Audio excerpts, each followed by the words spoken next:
Di episode sebelumnya, Senku, Kohaku, Soyuz, dan Gen masuk ke dalam pulau untuk melakukan investigasi. Sementara itu, semua orang yang ada di kapal tiba-tiba berubah menjadi batu. Gen dan Soyuz langsung memberitahukan kejadian ini kepada Senku. Senku emosi mendengarnya, dan Kohaku langsung berlari kembali ke kapal. Tapi aksi Kohaku ini berhasil dicegah oleh Gen. Kohaku marah-marah kenapa dihalangi, dan Gen menjelaskan kalau mereka gegabah ke sana bisa saja mereka juga berubah menjadi batu, dan nasib kerajaan Saiyans sekarang tergantung kepada mereka berempat yang ada di sini.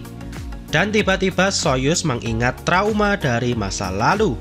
Soyuz ingat saat meninggalkan pulau ini dia melihat orang di kapal yang berubah menjadi batu. Dan sebenarnya Soyuz pergi dari pulau ini untuk kabur dari pembatuan yang dilakukan oleh seseorang dan dengan suatu alat misterius. Senku merasa ini adalah petunjuk yang sangat berharga. Dan Senku yakin ada segerombol orang yang ingin kerajaan Saiyans untuk menjadi batu. Dan di sisi lain, dengan ditemukannya kerang oleh Kohaku tadi, Senku merasa ada orang yang berusaha menuntun mereka supaya selamat dari pembatuan.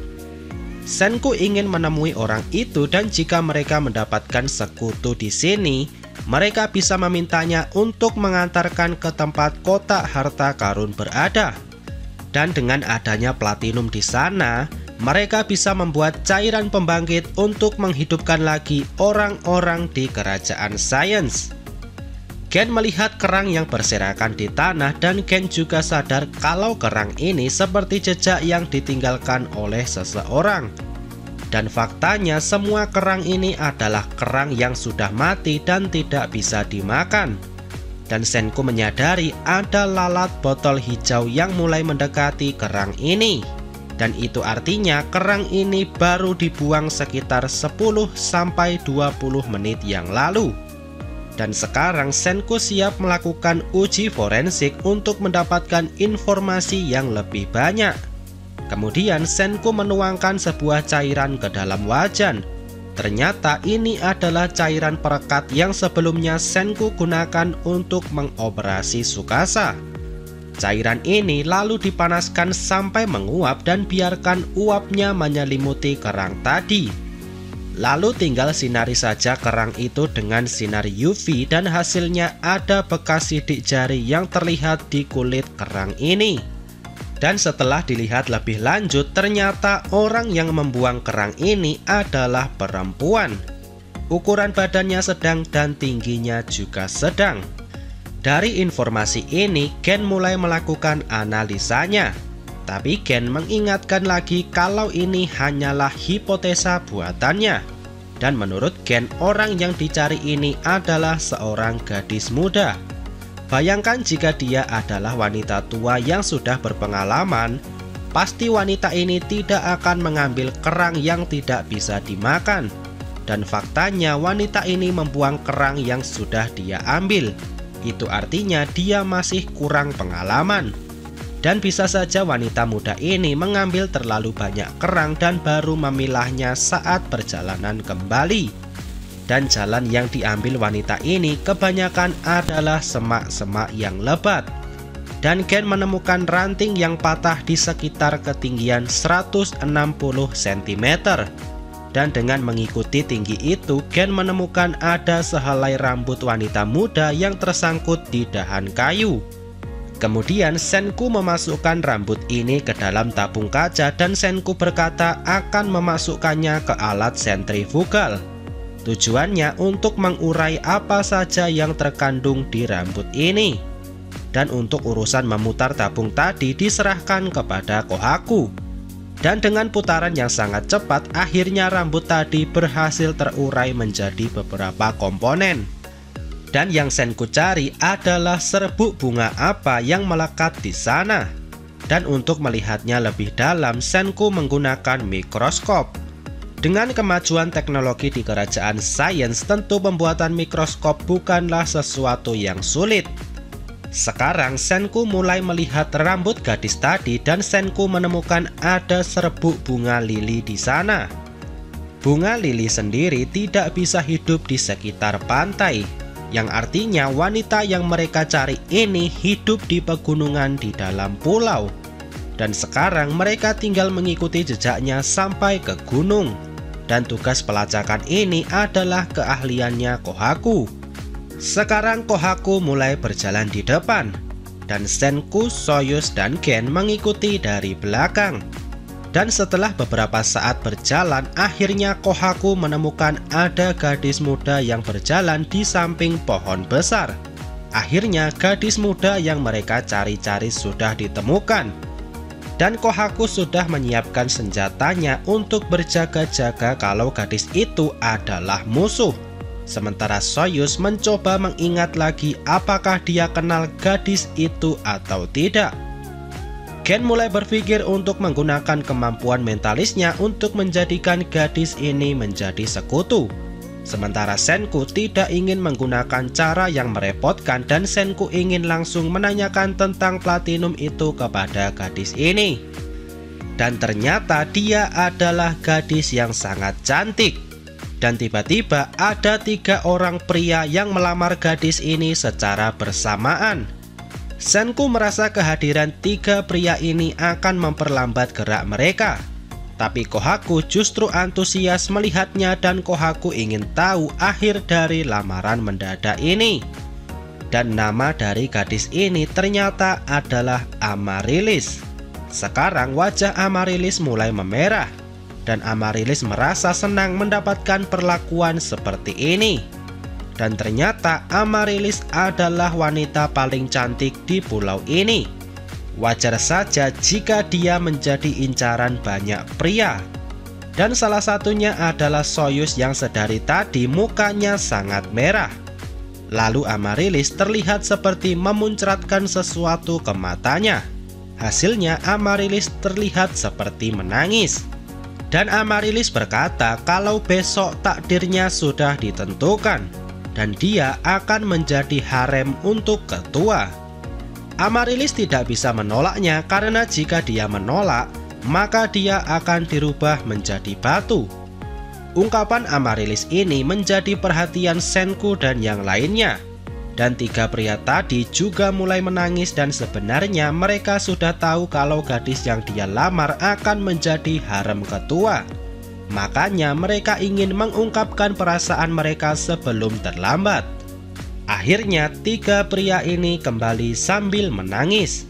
Dan dari kejadian ini Senku akhirnya paham situasi apa yang ada di pulau ini.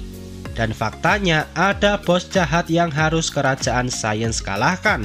Dan sepertinya musuh yang Amaryllis lawan juga adalah orang yang sama. Dan jika Senku bisa mengajak Amaryllis untuk bekerja sama, maka ini akan menjadi keuntungan untuk kerajaan Saiyans. Untuk itu, Gen ingin melakukan pendekatan yang tepat untuk mendapatkan hasil yang maksimal. Tapi Senku tidak peduli dengan rencana yang Gen buat dan Senku langsung menemui Amaryllis secara langsung. Dan Senku langsung bertanya di mana kotak Soyuz berada. Tentu Amaryllis kaget karena ada pria misterius yang tiba-tiba mengajaknya bicara. Dan Kohaku langsung bersiap dengan belatinya untuk memaksa Amaryllis dengan kekerasan. Amaryllis kemudian bertanya siapa kalian ini. Dan Amaryllis menduga Senku dan yang lainnya adalah utusan dari ketua. Gen bertanya ke Soyuz apa Soyuz ingat informasi tentang ketua ini. Tapi sejauh ingatannya Soyuz, dia juga tidak paham siapa ketua yang dimaksud di sini. Dan tiba-tiba Amaryllis memeluk Soyuz dan memanggil Soyuz dengan sebutan ketua. Amaryllis juga membuat ekspresi yang sangat imut dan Amaryllis berkata dia mencintai Soyuz. Seketika wajah Soyuz langsung merah dan badan Soyuz beku seperti menjadi batu. Setelahnya Soyuz menjelaskan ke Amaryllis kalau dia bukanlah ketua. Dan menurut Amaryllis wajah Soyuz ini mirip seperti ketua. Kohaku kemudian berkata kalau Senku adalah ketua di antara mereka.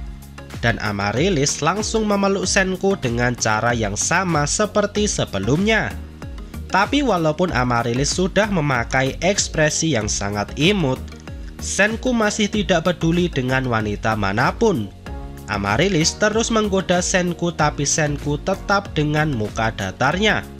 Dan Senku meminta Amaryllis untuk berhenti bertingkah seperti itu. Dan Amaryllis merasa sangat syok karena ada pria yang tidak terpikat oleh kecantikannya.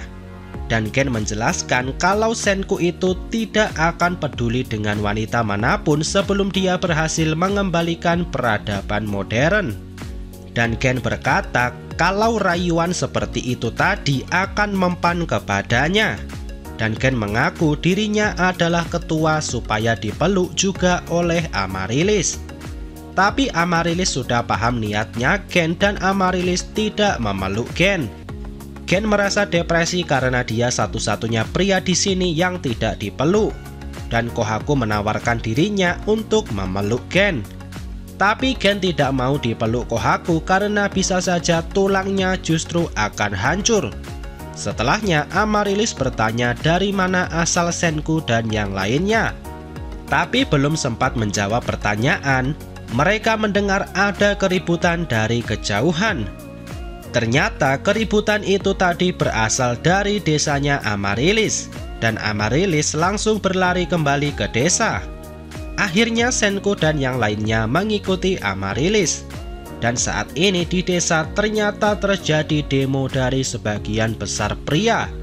Dan beberapa di antaranya adalah 3 orang pria yang melamar Amaryllis sebelumnya. Ternyata alasan beberapa pria membuat kegaduhan ini adalah karena Amaryllis yang akan diambil oleh ketua.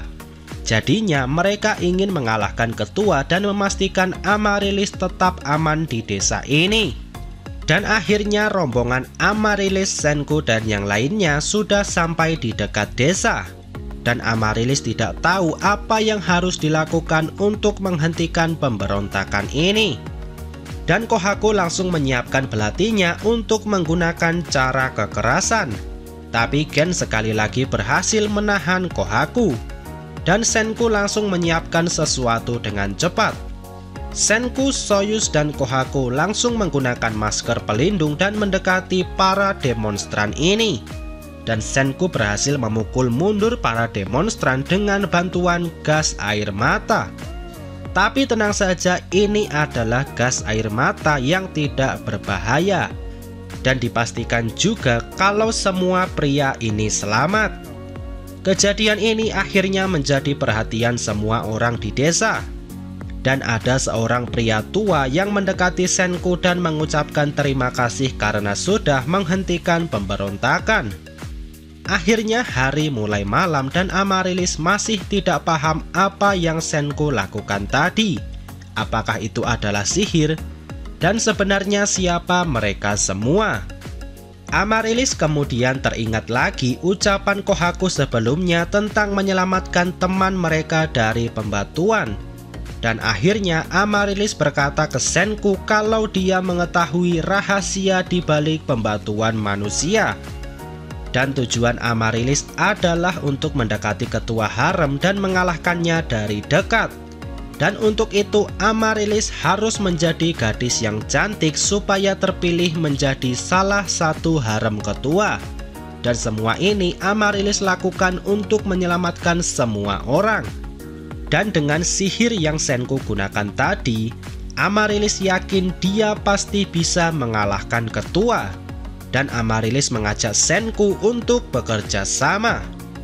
Apakah Senku bisa mengalahkan ketua harem? Dan apakah Amaryllis tahu tentang kotak harta karun? Temukan jawabannya di video pembahasan selanjutnya. Oke, sekian dulu video kali ini. Semoga videonya bermanfaat. Subscribe channel ini dan sampai jumpa di video selanjutnya.